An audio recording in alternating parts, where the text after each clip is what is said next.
The following is a production of DallasCowboys.com and the Dallas Cowboys Football Club. How about them Cowboys? Yeah! Go Cowboys! Let's go, baby! Are you ready for a break? Yes. Are you ready for a break? Absolutely. Ready for a break? Yeah, and so much for that. It's time for The Break on DallasCowboys.com. We were on a break! With Nick Eatman, Brian Broaddus, Ambar Garcia, and Derek Eagleton.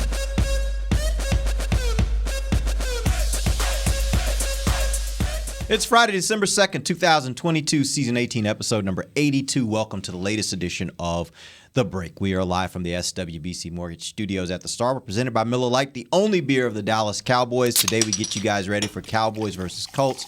Happens on Sunday Night Football. Cowboys are right now favored by 10.5 points. I think by everybody's account, this is a game the Cowboys should win. Maybe that makes you feel comfortable. Maybe it doesn't. We'll talk about all that throughout the course of the show today. Let's start first with Mike McCarthy's press conference that you were just able to hear here on DallasCowboys.com. He did say one thing I thought was interesting about Tyron Smith, saying that they're hopeful that Tyron will be able to start his 21-day window next week. From what you guys are hearing and everything you've surmised, when should fans expect maybe to see him back on the field? I think that's probably the bigger question for them. I think it's just going to come down to, first of all, what do they want to do with him, as far as do they want to just throw him out there and say, you're back, play left tackle, or do they want to give him a little bit of work? I think these couple of games, he's got some opportunities against, like next week against Houston. Maybe he can get some work there. Jacksonville. Who knows? Maybe you can play some against Houston, start against Jacksonville, get ready for the next game.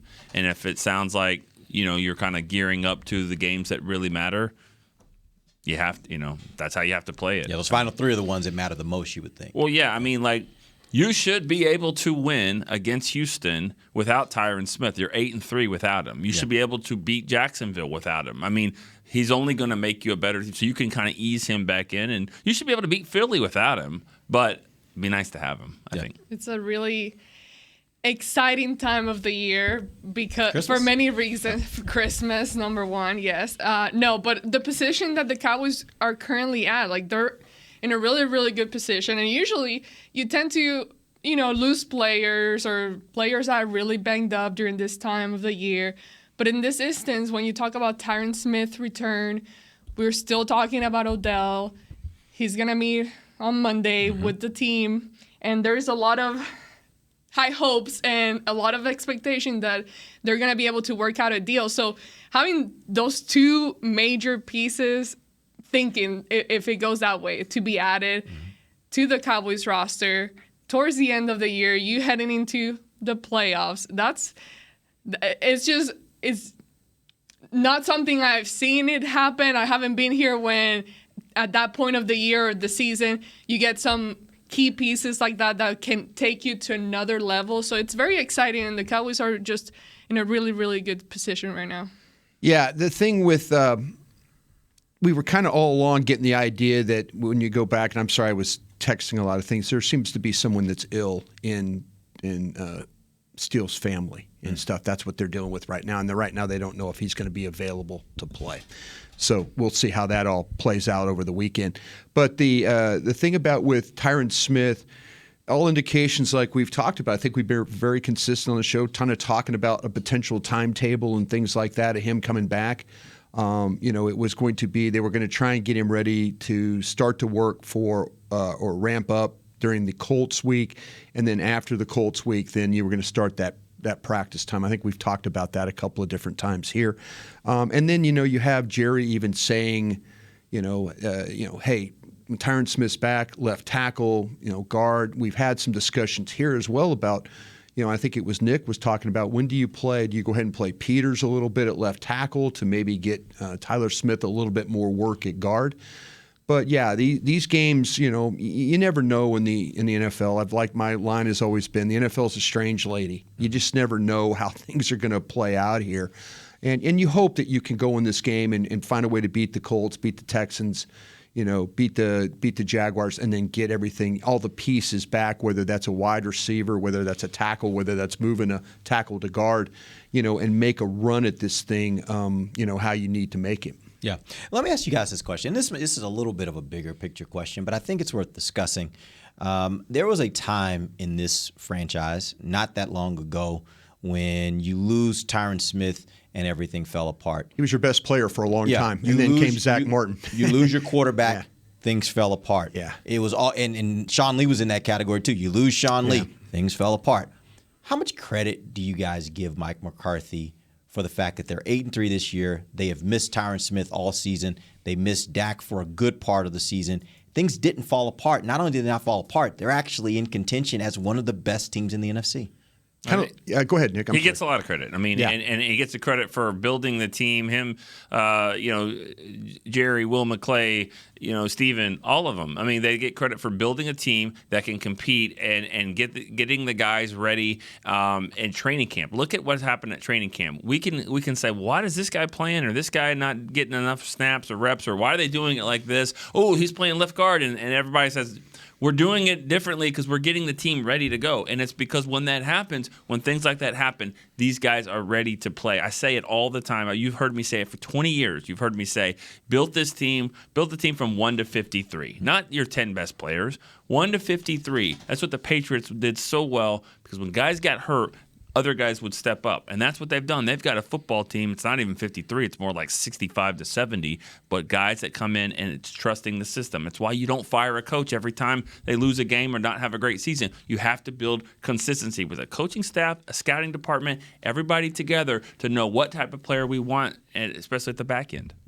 You mentioned Will McClay, and he's a guy that he has been here for a really long time, and he's had a lot of his staff been here. So he's been here, he brings in talent and all that. That hasn't changed. But you look at the difference between what was happening when Jason Garrett was here versus what now is happening with Mike McCarthy, and it's night and day. Like, your team would just crumble and go down. Like, you said that, and it's not something I thought about, but yes, Sean Lee, all those players you listed, absolutely true. You wouldn't know what to do or how to replace. And we've seen this happen not just in key positions, but just since the moment McCarthy got here. Even last year, a player went down and they knew how to just kind of plug someone else in, figure things out, and just keep going. So it's something that in my time being here, I have never had the chance to kind of witness that or experience that.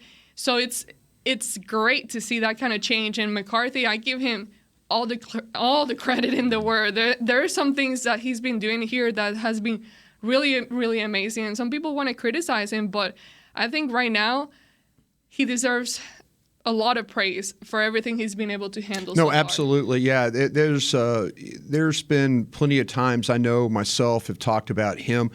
You saw Mike McCarthy, what he's capable of doing or what he can do when they lose their quarterback in week one and they lose their starting safety in week one for multiple games. And it was going to take somebody to kind of rally the troops and get everybody on the same page and kind of say, listen, we're down right now, guys, but we can do this. We can rally. We can do. I give Mike McCarthy a ton of credit. And I admit, I've been very critical of him at times. I think Mike McCarthy, as we look towards even 2023, I think that he will be your coach of the Dallas Cowboys. I don't think there'll be anything, we could talk about falling apart and all that, but no, I mean, he has earned the right to come back and be your coach, because we've had this discussion yesterday on 105.3 when it pertains to Dak and when you talk about contract extensions and things like that. One of the things that we said was, okay, you're evaluating the coaching staff this year, then in 2023 you really have to evaluate Dak maybe with potentially a new offensive coordinator and a new head coach, and then you get into that. I think Mike McCarthy has secured his job. Right now, when you start to talk about Sirianni and all these other, the guy down, McDaniel down there in Miami, this guy I don't think there's been anybody in the league that's done his job better than this guy. Because if you look at all the things that they've gone through, losing their tackle, their quarterback, I mentioned it, all the changes that they had to make in order just to get to this point in the season. And people talk about them as a possible Super Bowl favorite coming out of the NFC. I mean, week one, you would have never had any of these conversations. And I think a lot of it has to do with Mike McCarthy, what he's been able to do with Dan Quinn, whatever he's been able to do with Kellen Moore, and how he works with Will McClay. Yeah, and to jump on that, like she said, Will McClay's obviously been here. Steve and Jerry have been here. What's been different? What does McCarthy do differently than what we've seen? Go back and look since the start of training camp. What do you call an impact player? I would say a former first-round pick or a Pro Bowler, or in some cases both. If they sign Odell Beckham, that will be the fourth player in that category they've brought to this football team since training camp. They brought in an Anthony Barr, who's both. They brought in Jason Peters, who's an All-Pro, maybe a Hall of Famer. They've brought in Tack McKinley, a former first-round pick. Odell Beckham could be a former first-round pick and Pro Bowler if he comes in. They're bringing in high-profile guys. They're taking a chance. This guy won the MVP of the USFL. Let's try. Let's bring him. Yeah. Let's see what happens. And he's a difference maker too. So they bring a more high-profile guy. They're not afraid to say, "Oh, I've played against Anthony Barr for 8 years. I'm tired of blocking against them. Let's bring him on." Kind of feel like, too, you have coaches that are better evaluators. Maybe some from the previous regimes, maybe not as much at certain positions that you might have needed. I think that's Dan Quinn has got his stamp on a lot of these defensive players, but then you look at what they've been able to do. Will is in a unique situation because of having to deal with coaches who have a lot of opinion here. The front office with Jerry and Steven have their opinions, and then he also has to deal with the scouts. It's a very, very difficult thing to have to navigate. But he's brought them all together in order to build, like Nick was talking about, a 1-53. Brian actually brought up an interesting point. I'd love to get y'all's thoughts on it. You threw out that term Coach of the Year, and I hadn't really, you think about all the names that are being thrown around as potential candidates. I haven't heard anybody really talk about Mike McCarthy, but I think you make he would a have valid my point. vote. I think you make a valid point because what he's done has been different than those other guys from the standpoint that he didn't have key pieces of his team. Not only did he not fall apart, he thrived in that. Yeah. What do you guys think? Do you think he should be in the consideration? Yeah. Do you think maybe he is the Coach of the Year in the NFL? In the consideration, yes. Unfortunately, I don't believe that the voters vote that way. Just like for Comeback Player of the Year, they don't vote for the guy that was in like drug rehab or whatever and comes back and play and fixes life. It's the broken leg, quarterback, whatever comes shot back. To the thigh. Yeah. And same with the coach. It's the consideration. But because what it is, because you got to remember who's voting. Media. Are they arrogant? Yes. They don't ever say that they were wrong. Us. Yeah. This regular media, I'm arrogant too. But how many times do you see it? If you rank somebody number one in the nation and then they finish 6-6 and barely make a bowl, they underachieved. Right. It wasn't that you don't know how to evaluate. It happens all the time. Yeah. So no one's going to look at the Cowboys and go, "Wow, great job, Mike McCarthy. This is where we thought." What happens in the playoff? They're going to look at the Jets, who they thought sucked, and they're going to that coach just turned him around. Or there's got to be another example of Seahawks. Seahawks a great example. Yeah. I mean, they were selling get rid of their everything. quarterback. Yeah, they were selling everything and they got better. Yeah. So it's all about their expectations. They don't look at it like, "Man, maybe we were wrong here." It's like, "Wow, good job, Robert Saleh," or what's his name? McDaniel. No, McDaniel. But I'm thinking of USC. Pete Carroll. Pete Carroll. I just couldn't remember. Yeah. I mean. But on that, choose gum. That's what I know. But on that point, I think it's the same thing. It's the same thing for the Cowboys coach though too.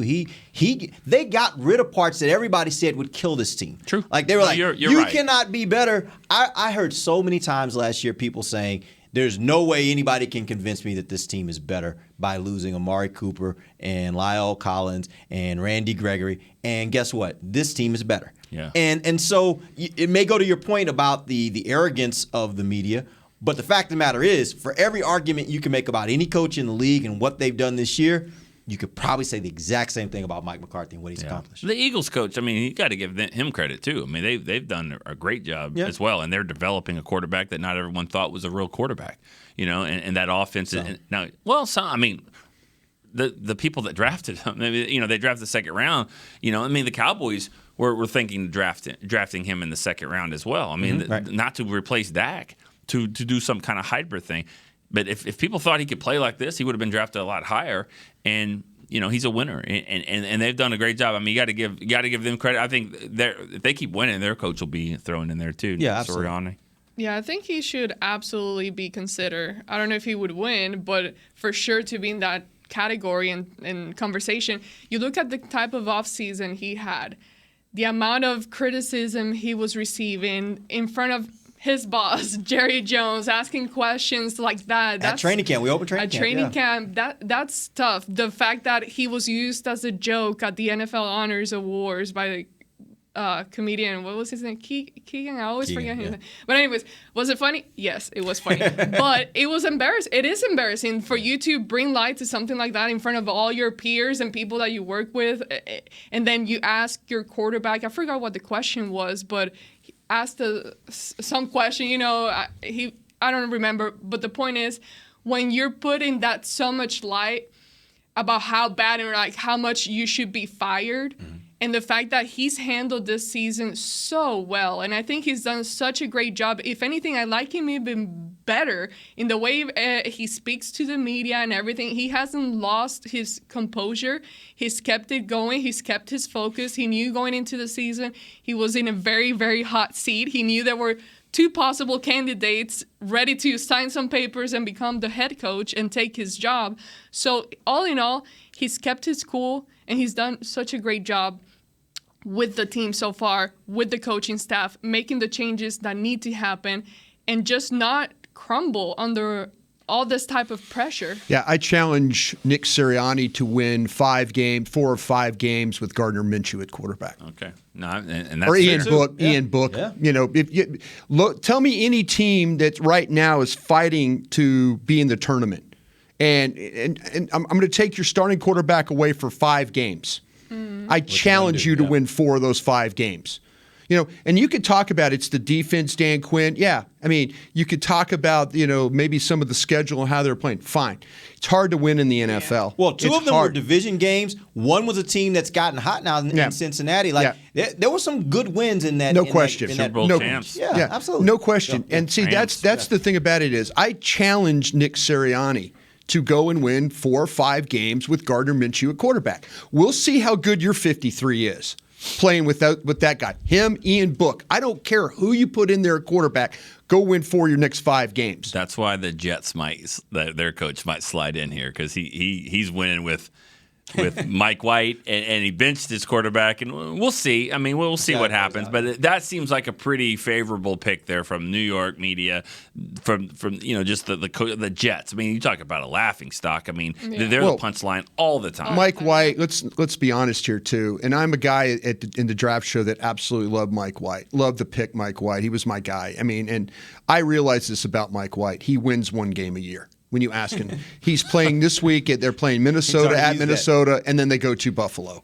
As Bill would say, let's not get out the anointing oil yet on Mike White. With the horn. I'm just telling you right now is he's good for 1 game a year, and then everybody falls in love with him, and he breaks your heart. That's how he is. So yeah, the Jets, the Giants, those teams, are they surprising everybody? Sure. Yeah, they're Were you surprised how bad the Tampa Bay Buccaneers have been? Yeah. You surprised how bad the Packers have been? Yeah. There's things happening in this league. You surprised how bad the Rams are? Yeah.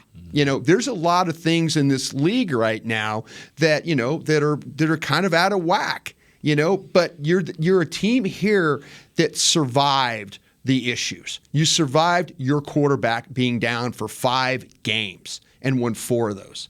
Not many teams can do that in this league, not with the rosters they currently have. Real quick, before we go to break, I did need to get a quick update on this. You mentioned Terrence Steele. And this might not even be about this weekend, but it made me think about this. If the Cowboys have to play without Terrence Steele, what do they do at tackle? That's a good question. That's a great question. Everybody's a left side player. Yeah. I don't know what happens. I mean, really. I mean, Jason Peters hasn't really played a lot on the right side. Neither has Tyler Smith. Yeah. Neither has Tyron has his rookie year, which was like 63 years ago. I don't know. I don't know. I think maybe this is going to sound kind of crazy, but we talked about this. If even after week 1, when Terrence Steele wasn't really good in week 1, and here I am throwing the dirt on him and saying, hey, that's a liability over there. He's played so much better. His running game stuff has been really good. He's getting better as a pass protector. He's a guy, if you want to say what's the most important free agent guy you might want to sign, Might up be there. your right tackle. Oh, is who it is. Honestly, I think he So- might be the best offensive line you got. But we talked about if Tyron Smith were to play, could you put Tyler Smith at right tackle and then go that route? I don't know. I mean, where we are in the scheme of, and I hate to say this, where are we with Ball and Let's Go and all those guys? I mean, are we? Ball's active every game. Well, Let's Go. I guess it's still on IR. So I mean that's probably Ball what ends up they being would a guy. do. They would probably start Ball at right tackle is what they would probably do. Even though Let's Go played the last game in the preseason, and you're like, oh damn, why was he hurt? That kind of Remember, thing. Ball played 8 snaps against Minnesota when they started at the end of pulling the year. people. Yeah. It just seems weird if you're playing a big game here late in the season and your backups would be Connor McGovern and Jason Peters, but Ball's playing. That just seems kind of odd. weird. Or say McGovern isn't a backup and it's Tyler Smith and Jason Peters, but Ball. Somebody learn right tackle. Well, see that you would think, yeah. How difficult is that transition? Because if you're a pro, and again, I've never obviously played football, but going through it in my mind, you can get used to one side, but it seems like you could not easily, but you can definitely make that transition. Ask Terrence Steele how it was to play left tackle. But let me ask he you this was question. like, I think we can make this pretty plain for all of us Yeah. to kind of think about. If you're right-handed, try going through a full day doing everything with your left hand. Yeah. And how different is that? It's different, but I can handle it. But professionally at the speed that it's going, can you handle it? Like, can you do it at that level? It's not the same as just kind of, I'm going to pick up this glass with my left hand versus my right. Like, you're now having to do all of this against maybe a Pro Bowler on the opposite side that's coming at you in a way that's now but we're the not opposite. talking about holding a pencil or doing surgery. If I got to slap with my left hand, if I got to slap you, I can slap you just as good. Not just I as don't good. know. Because think about the footwork. The footwork is what they call it. It's all The that. footwork is because what happens is when you're playing left tackle, it's right foot up, left foot back, and then you flip it the other way. Yes. And then also, tackles will tell you this. They play with half their eye. They play with their eyes, but they use to watch. You have to keep eye on ball and then see the guy coming. And then so it's the adjustment of how you see and then where you put your hands. So if you're a punch, and then it's opposite the other way. So you have to use your hands the opposite way. But the footwork is the biggest problem. And they also tell you how they see the rusher coming at them is another issue that they do because your right eye or left eye. But they have swing tackles all the time. People are like, there's a swing tackle. Because they swing tackle is not very good. It's like, but and also That's why they're a swing tackle. Yeah, baseball, exactly. You got switch hitters. There are people that learn how to do it, right? The point is, that doesn't mean they're always. First of all, it doesn't mean they're great at it.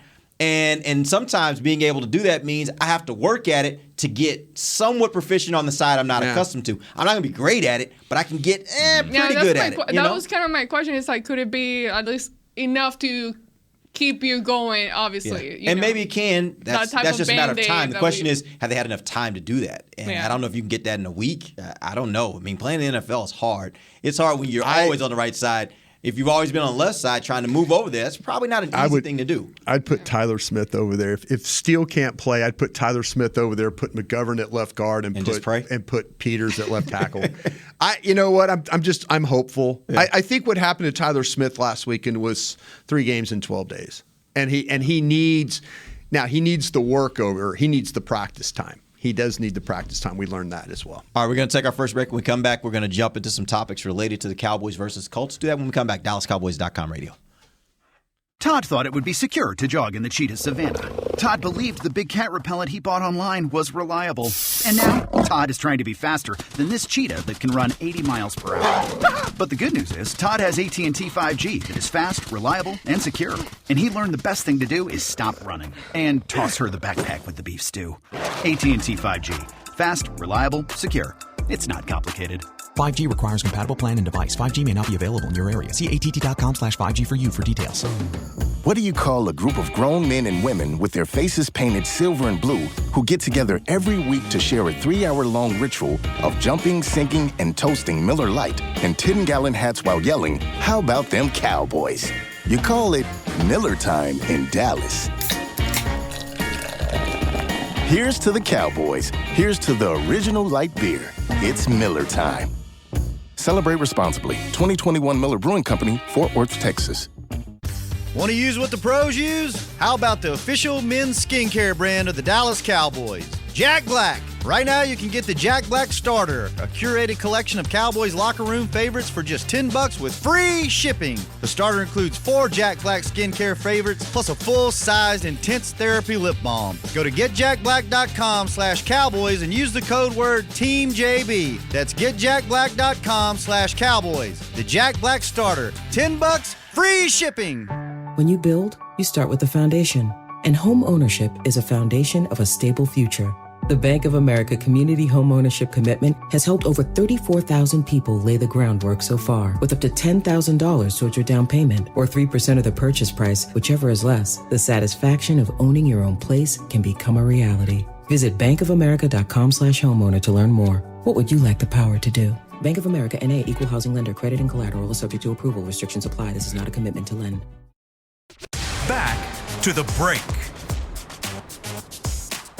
Saturday, December 10th is Rally Day, presented by SeatGeek at AT&T Stadium. We got games, inflatables, a lot more. Dallas Cowboys tours. Visit with SeatGeek Skies to your seat activation zones, and your chance to win a game day experience includes tickets, helicopter rides, meet and greet with DeMarcus Ware, all that. Visit AT&TStadium.com/rallydays for tickets and more. Welcome back. Second segment of the break, live from the SWBC Mortgage Studios at the Star. Brian, you got this. It's brought to you by blockchain.com. Okay. I'll ask this question. You ever done the bounce house thing and like held your breath the whole 3 hours that it was in your backyard?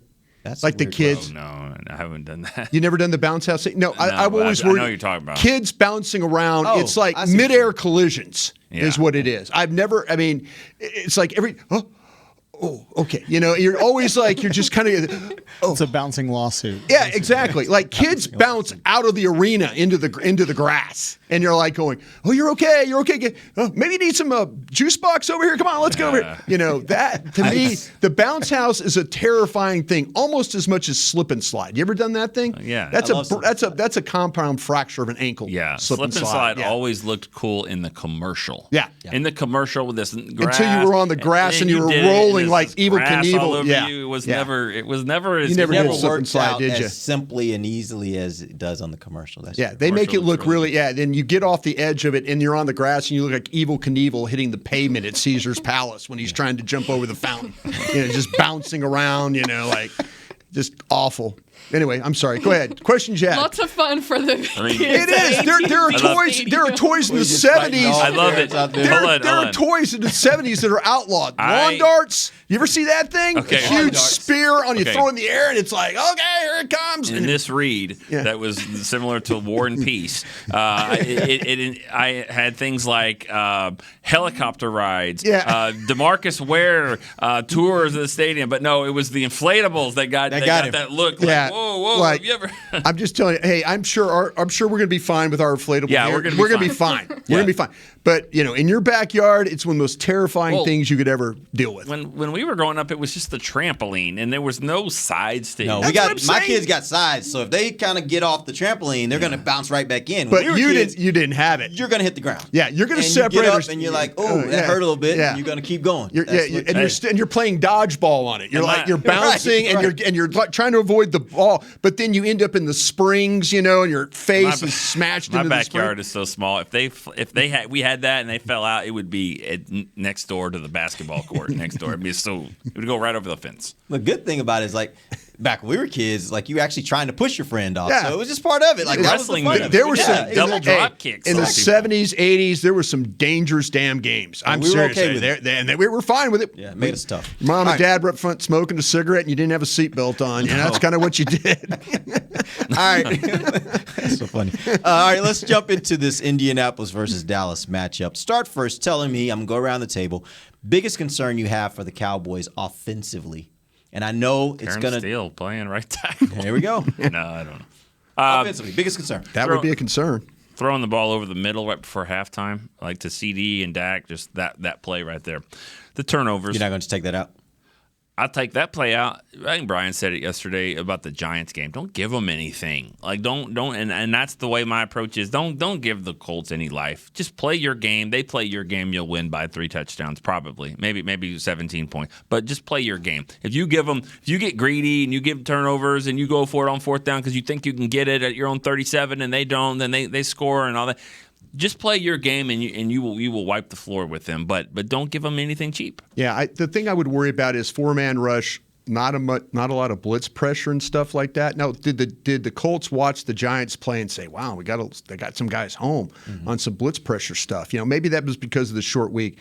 I just hope that the 4-man rush and a bunch of movement in the front, the twist front, and especially if you're compromised at right tackle right now, and now you haven't, Zach Martin hasn't worked with, and this, that, and the other, and now you're having some indecisions. Oh, Peters is over here. Wait, McGovern's back in. Okay, there seems like a lot of moving parts for what's going on at right tackle. And the one thing I think with the Colts, they don't blitz, but they twist fronts and overload sides and stuff. That would be worrisome to me if they're going to get pressure on Dallas.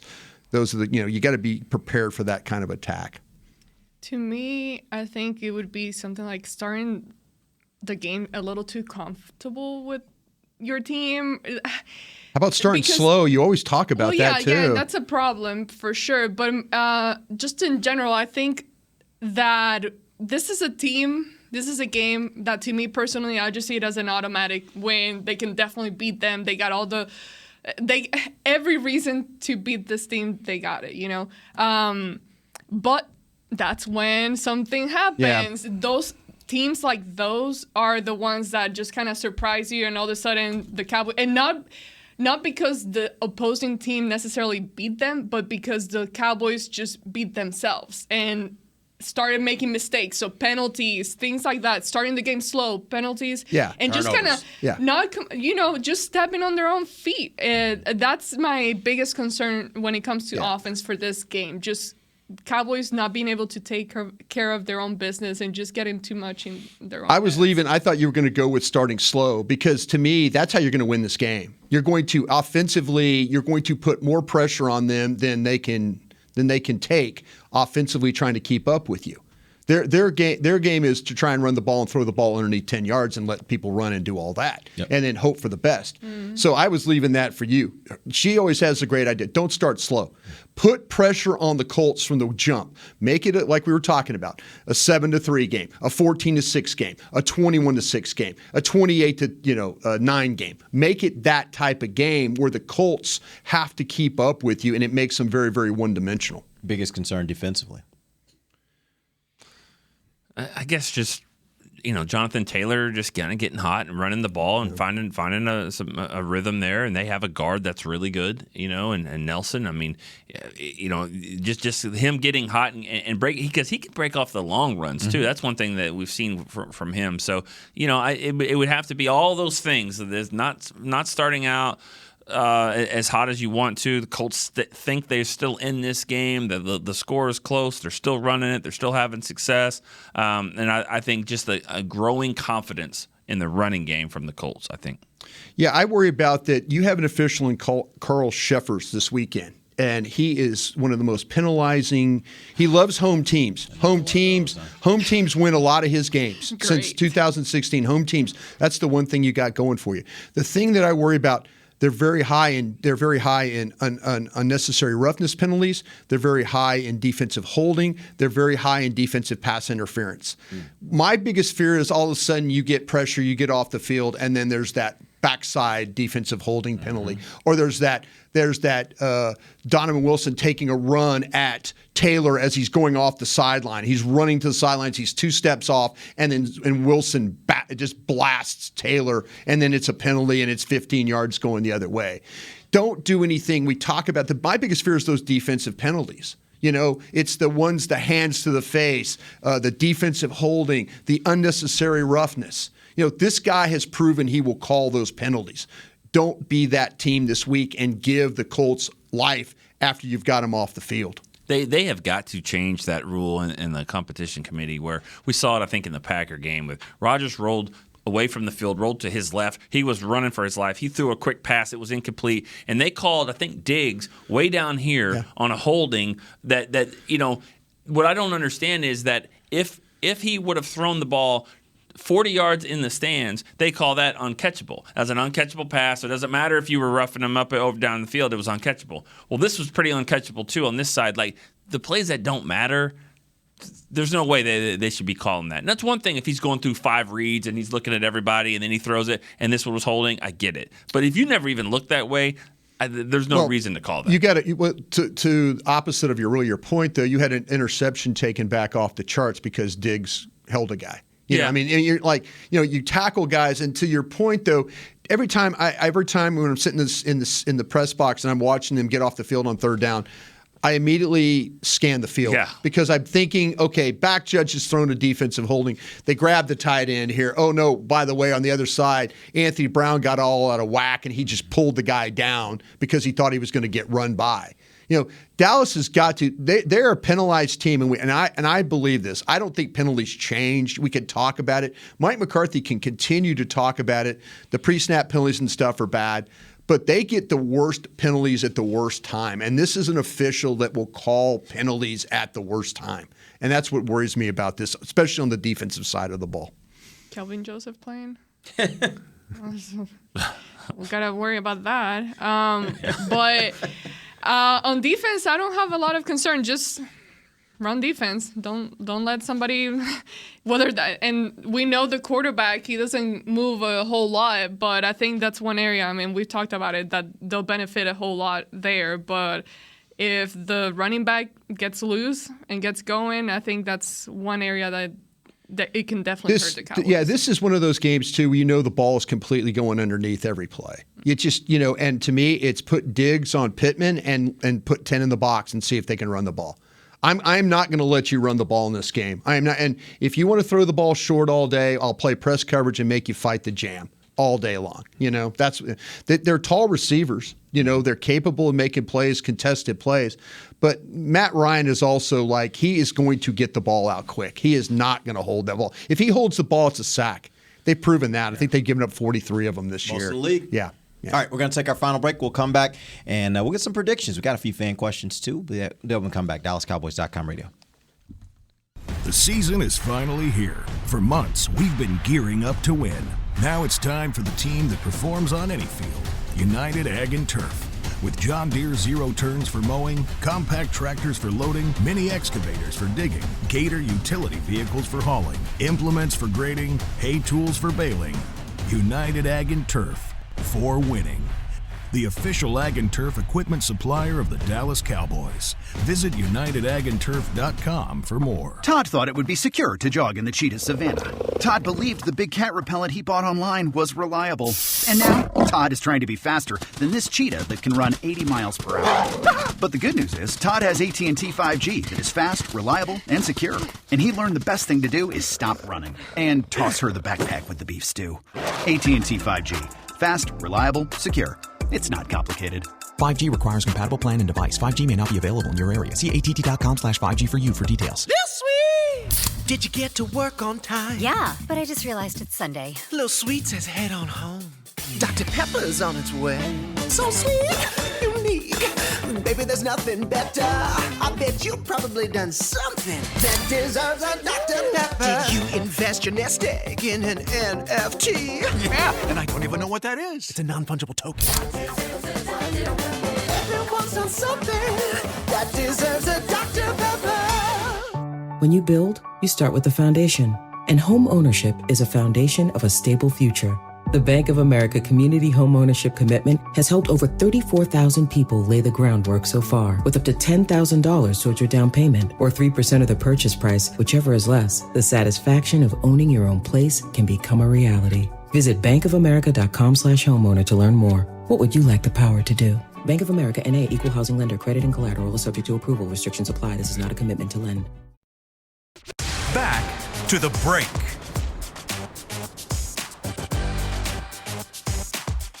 Experience the magic of the Dallas Cowboys World Headquarters during Christmas time. With your ticket, you'll enjoy a 45-minute guided tour, Christmas cookies, takeaway, limited edition Dallas Cowboys ornaments. Select dates are now available and will sell out fast. Book your visit now at thestarinfrisco.com/tours. Welcome back. Final segment of the break, live from the SWBC Mortgage Studios at the Star, presented by Miller Lite, the only beer of the Dallas Cowboys. All right. I did have one other question. Jelani Woods is an interesting character for the Colts. He had not been very much a part of their offense.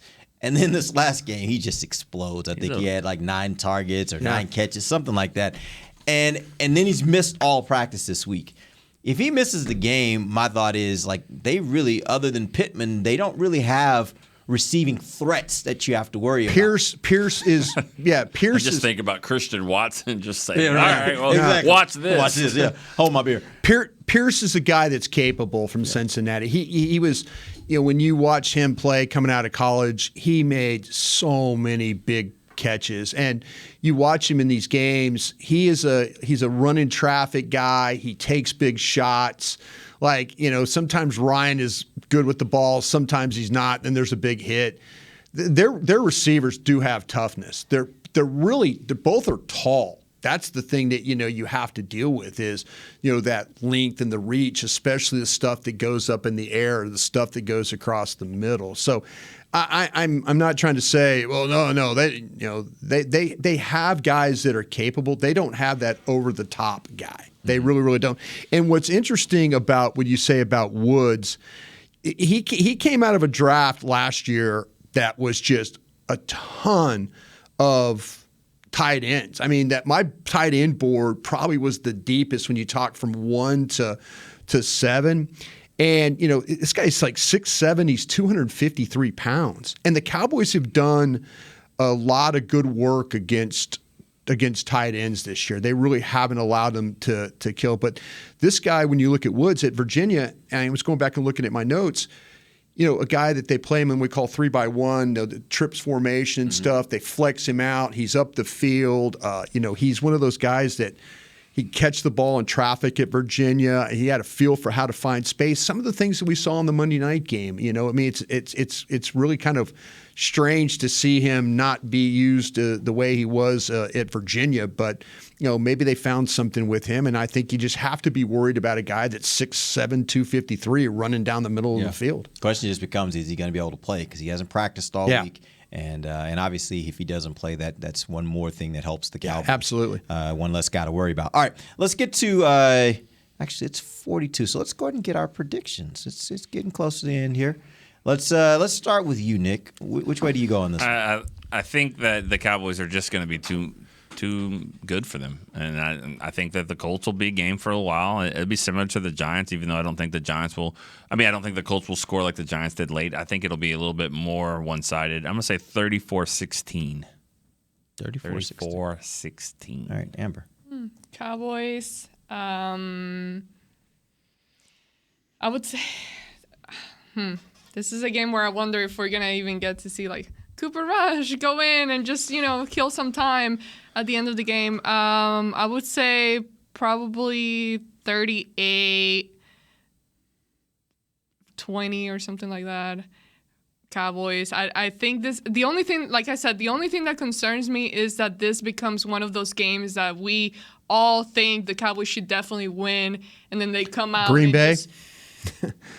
But, that was different even then because, yes, Green Bay was that way, but you knew it was still Aaron Rodgers. And you know what he does to the Cowboys. This is a game that I don't think there's anything that really makes you be fully concerned about or scared or worried. So it's just an automatic win in my head, but then those are the ones that kind of, they surprise you and then somehow they find a way to lose. But I think that hopefully it doesn't go that way and they still win another game at home and just kind of keep the streak going. I'd like to believe that the Dallas Cowboys could score on this defense and just put so much pressure on them. I don't know if the number is going to be real high, though. I don't know if the Colts are going to allow you a lot of extra possessions, and if you turn over the ball, that's kind of a problem there.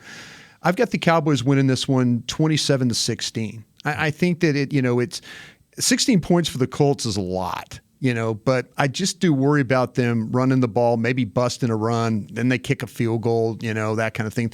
They don't score a whole hell of a lot of points. But I just wonder about if their game plan is that Jeff Saturday, the old offensive line coach, is like, listen, the best chance we have to win this game is just running the football. Yep. Let's just load up and see if they can stop the run. And, maybe you lose some possessions there. Maybe they try the game plan that the Vikings didn't try. That might be it. 28-16 Dallas. I'll tell you this team, this Colts team, I think they're better than people give them credit for. I think this defense is actually not a bad defense. I think their struggles on the offensive side of the ball, and they've beat some good teams this year. They beat the Kansas City Chiefs, who I think is the best team in the NFL. So this is not a team that we should be taking as lightly as we are. I do think the Cowboys win this game, and I do think the Cowboys should win this game. I think they have more talent. I think they are a better team, clearly. But this is one of those games that I don't think – and really, to be quite honest with you, this week, next week, and the week after that, each of those teams have some things about them, particularly their offensive run game, right, that we're going to find out if Dallas has fixed their run defense, because all three of those teams have running backs and running games that if you're not paying attention to them and if you're not doing what you're supposed to do, they can bust some long runs on you. So I do think the Cowboys win. I was right along with you, Brian. I don't think it'll be as high scoring. I don't think the Cowboys get into the 30s. I think the final score 27-10. Yeah. But I do think this is a game where I'm a little bit more concerned than other people. There's what if you go back and do really further study on this team, on the Colts, they've only had a lead in the second half for 50 snaps in all their games. And people go, well, why is their pass defense so good? Well, they're never ahead. They don't ever get to, people just run the ball. Nobody throws the ball on them. They get a lead and they're like trying to kill the game. Their run defense is capable. But if you look at the number of snaps that they face when teams throwing the ball on them, it's not as much as, like, man, they're really good on a pass defense. It's a lot of it has to do that teams just get leads, and the Colts can't. They never have a lead in the second half. That's a huge problem for them. Yeah, I saw an interesting stat earlier this week. They're ranked pretty high in yards that they're giving up in passing. Uh-huh. But when you look at their yards after catch, they're down at the bottom of the league. Yeah. Like I want to say they're in the bottom 5 or so of the league in yards after catch. Because it's a situation where it seems like teams are being able to complete passes, and then from there, like they are getting a lot of extra yards after they complete those passes. But we'll see how it all plays out. It'll be an interesting game, I think. But I do think the Cowboys end up winning. We'll be back on Monday. We'll let you know what went right and wrong for the Cowboys. Till then, for Nick Eatman, Brian Broaddus, Amber Garcia, I'm Derek Eagleton. This has been The Break, live on DallasCowboys.com radio. This has been a production of DallasCowboys.com and the Dallas Cowboys Football Club. How about this, Cowboys? Yeah!